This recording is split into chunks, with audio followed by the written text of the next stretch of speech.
I'm Catherine Ross, and I'm here live from the NYSE with Jim Cramer. Jim, we got to start with the markets today. They've been rallying on the news that there might be a potential Fed cut, but...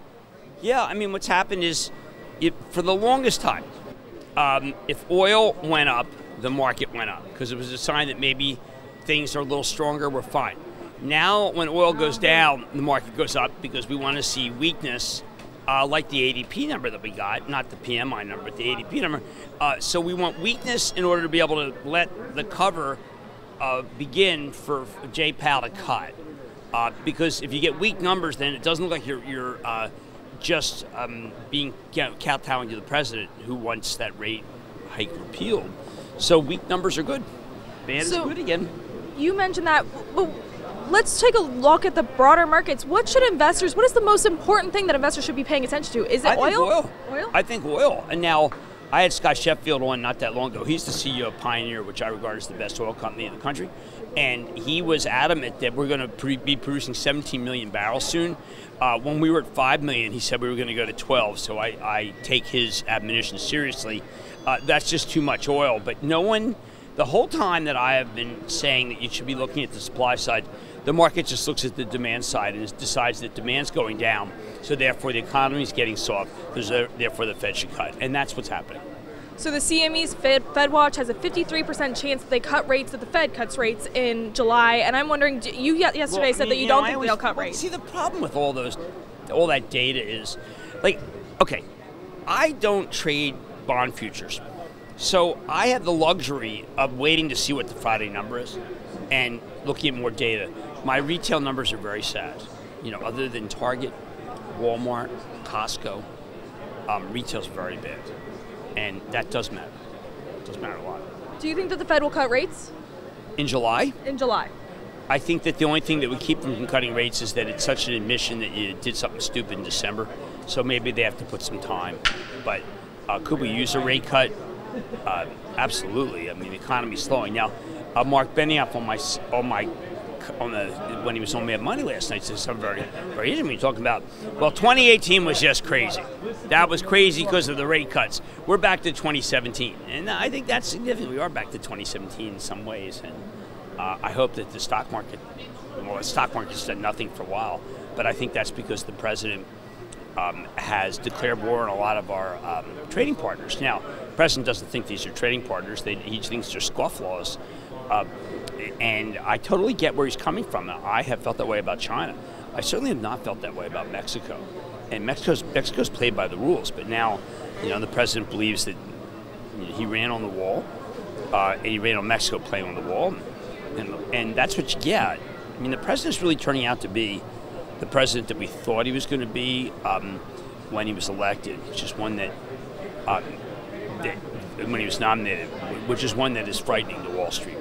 And I know that those of us who like his economic plans want to see those return, because this is not what he was doing. This is contrary. This is not good for capital formation. It's not good for business. Now, you mentioned Mark Benioff, and who is the co-CEO of Salesforce. So I want to move in and hit on Salesforce's earnings. And first of all, congrats on that great interview with Mark Benioff last night. Thank you. I mean, Mark really delivered. I mean, you're talking about, 25, 30%, big cash flow number two. Yeah, huge growth for a very large company. We're talking about 23, 24, 25 billion. He's got growth that you would expect from a company with 200 million.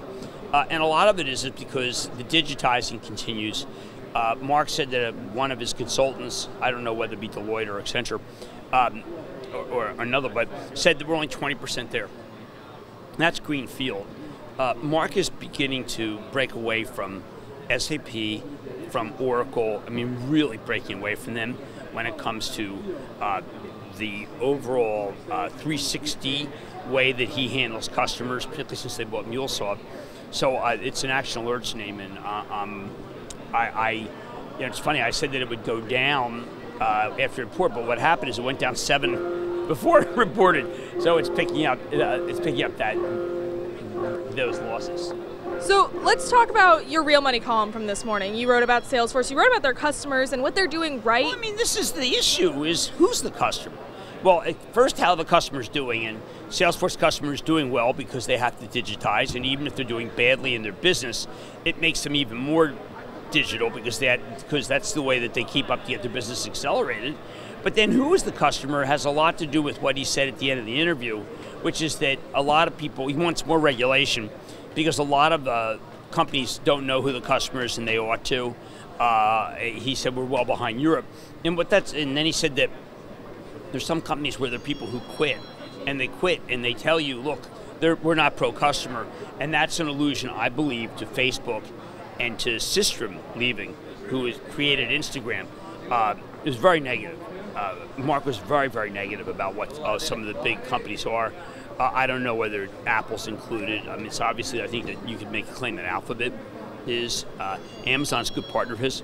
Hey, everyone's a partner of Mark's, but obviously this notion of who is the customer is central to the thinking that he has. Now, I would compare this, the only way I can compare this is when you are an attorney, the customer is your client. So a lot of times there'll be someone else trying to intercede, and the lawyer has to say, no, my customer, my client is that person.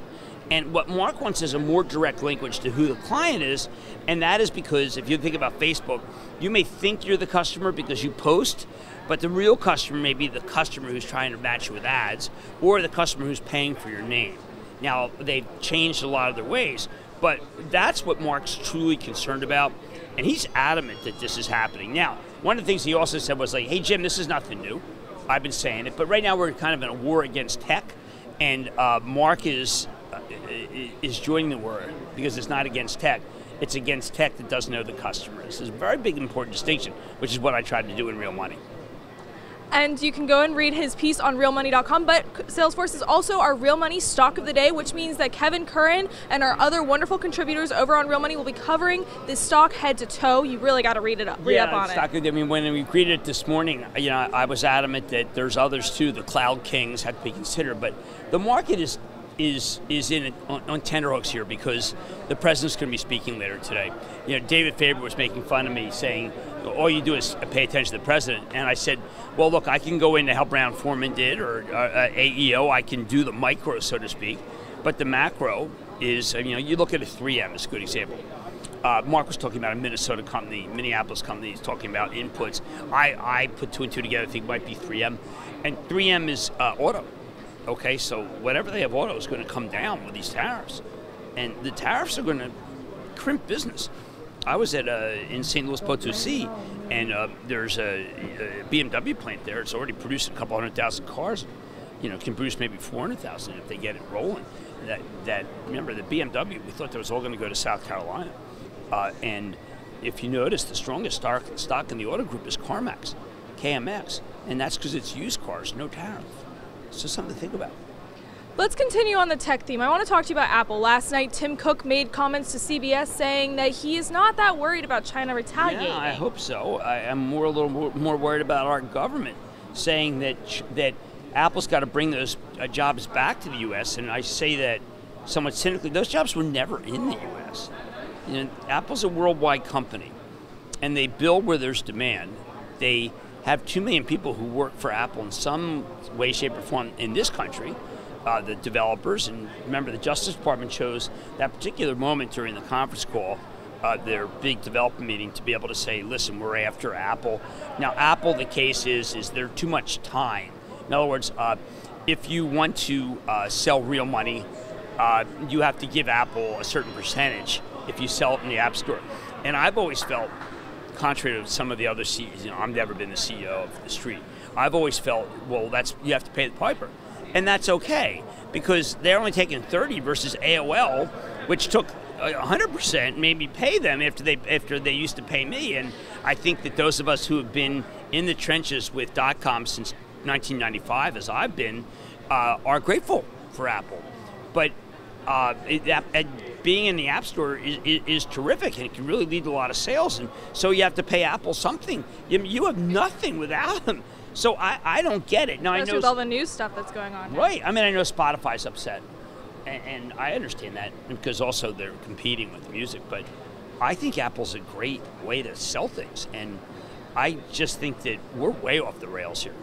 Based off of Cook's comments, though, should Apple investors, should they feel more comfortable now? Well, yeah, but Katie Huberty, who's my favorite analyst, is talking about a $13 number. Maybe it sells at 10 multiple. So there still could be that risk. I say own Apple, don't trade it, that this too shall pass.